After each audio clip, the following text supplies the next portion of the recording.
कितने पद याद है? नहीं याद है जीव को। उसके बाद भी जीव ऐसा अहंकार करे, हमने जितना अध्ययन कर लिया इतना तो किसी ने नहीं करा ना, ये तो बहुत है। ऐसा मत सोचो, सब कुछ आप याद रख ही नहीं पाओगे। इतना अगाध आगम है, आप तो यूं मानो जितना जितना अध्ययन जीव करता है उतना ही उसको बड़ी मुश्किल से याद रह पाता है। और जो बहुत पूर्व में अध्ययन किया कहाँ याद रख पाता है? उसको पुनः पुनः पढ़ेगा तब जाकर याद आएगा, ऐसा पढ़ा था तब याद आएगा। इसलिए कह रहे आगम की जब भी बात चले, आपके सामने ग्रंथों का प्रस्तुतिकरण हो रहा हो, तब आपको स्वतः स्वीकार कर लेना चाहिए सत्य है ये। उसमें बिल्कुल भी आपको संदेह रखने की आवश्यकता नहीं होना चाहिए। ऐसा तो नहीं हो रहा कि पड़ोसी के घर में आग लगी हो और ऊपर वो सो रहा हो, आग नीचे के कमरे में लगी, आप देख रहे हो। आप बहुत बड़े गुरु से पढ़कर आए हो, गुरु ने कहा था बेटा उतना ही बोलना जितना लोग पूछे, नीति सीख कर आ गए थे, उतना ही बोलना जितना लोग पूछे। अहो नीतिज्ञ, तू कुछ भी नहीं जानता। उसका घर झुलस गया, जब आग लगी उसके घर, ऊपर छत पर चढ़ के आता है, बोला भैया आपने ये नहीं बताया, ये भी नहीं कहा कि आग लग गई आपके घर में। बोला मैं तो कहना चाहता था पर आपने तो पूछा ही नहीं मुझसे। बोले हमारे गुरु ने हमें सिखाया था कोई पूछे उतना ही बोलना। बहुत बढ़िया सिखाया आपके गुरु ने, ऐसा वो जीव बोलता। किसी का घर जल रहा हो तो आपको इंतजारी करना चाहिए क्या? ये पूछेगा तो बता देंगे आग लग गई, ये पूछेगा तो मदद कर देंगे इसकी। इस स्वतः उसकी मदद करना चाहिए कि देखो संगी पंचेंद्रिय जीवों की आराधना हो जाएगी, मुझे खुद चले जाना चाहिए। तो ऐसे स्थानों पर कोई कुछ नहीं भी बोल रहा, आपको नहीं पूछा जा रहा, तब भी आपको वहां पर अपने से उत्तर दे देना चाहिए, उस समय वही सत्य है। हे मित्र, एक मरणासन गाय पड़ी हुई थी, वो नमोकार सुनाने बैठ गए। वहां गाय ने तो कुछ पूछा ही नहीं, उसने तो कुछ कहा ही नहीं कि मुझे नमोकार सुनाओ। तो इनको सुनाना चाहिए था क्या? एक वृद्ध माँ वृद्ध पिता अंतिम श्वास भर रहे हैं, उनको बोलने की सामर्थ्य नहीं बची। हमारे पंडित जी बोले महाराज जी हमसे कोई पूछे नहीं तब तक हम अपने आप एक भी विद्या नहीं बताते हैं किसी को, तो उसको हम वृद्ध को नमोकार भी नहीं सुनाते। तो ऐसा करना चाहिए क्या?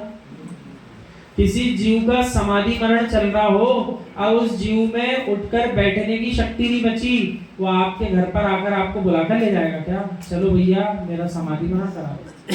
क्या आपका कर्तव्य बनता है? नगर में किसी की समाधि हो रही तो हमको वहां जाकर के उसका समाधि मरण कराना चाहिए। हे मित्र, मरणासन में तुम उस बूढ़ी माँ को, बूढ़े बाबा को नमोकार नहीं सुना सके, क्यों?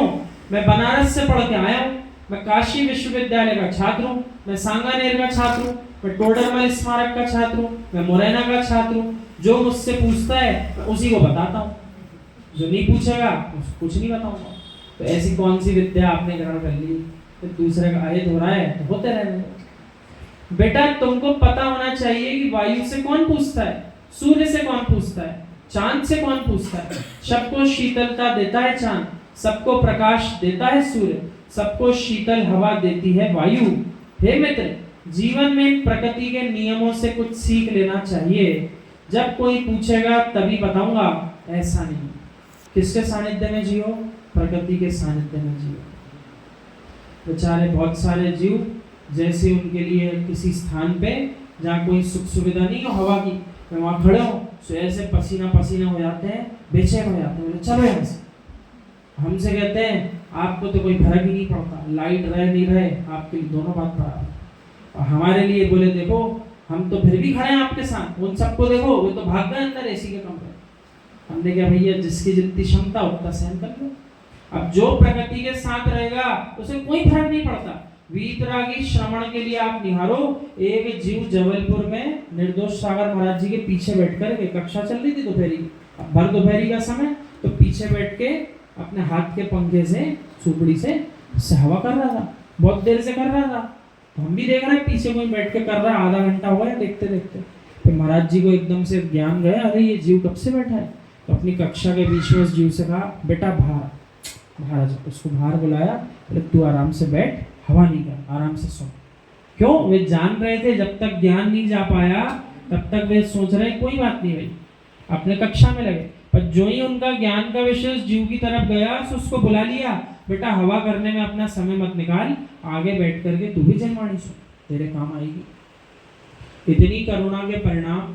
अब वहाँ भर गर्मी में वीतरागी श्रवण ये थोड़ी सोच रहा है चलो एक अच्छा मिला, हवा तो कर रहा है बैठ के, करते रहने दो इसको, अपन कक्षा लो, जो सुन रहा वो सुनाते रहो।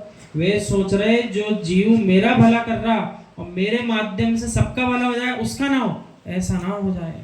इसलिए उसको बुला करके भी करुणा से आगे बैठा लिया कि भैया तू भी बैठ के सुन ले। यदि आप नमोकार सुना देते तो उसकी समाधि हो जाती, तो तुमको पाप नहीं पड़ता। हमसे पूछा ही नहीं, हम कैसे बताते, तुम कैसे धर्मात्मा हो। नीतियों का ज्ञान करना चाहिए पर सुनीति के साथ। नीति का ज्ञान तो करो, सुनीति के साथ करो। यानी आपके लिए क्या प्रसंग बन रहा, कोई जीव विपरीत कार्य कर रहा हो और यदि आपकी बात सुनने को तैयार हो तो आपको उसके बिना पूछे भी उसको सही बात बता देना चाहिए। और यदि कोई जीव सत्य सुनने के बाद भी आप ही को विपरीत बोल रहा हो तो उसकी योग्यता जान लो, अभी इसकी योग्यता जागृत नहीं हुई, तो आप मौन हो जाओ, वहां से उस स्थान से चले जाओ, उसके भी योग्यता नहीं है सुधरने। वैसा ही प्रसंग आज हम दो जीव मिलकर के सुबह से ढूंढ रहे थे, तो बीच में जाकर के हमको प्रमाण सागर महाराज जी का वीडियो मिला, बहुत प्राचीन, बहुत पुराना है, जिसमें युवावस्था जैसे दिख रहा है महाराज जी।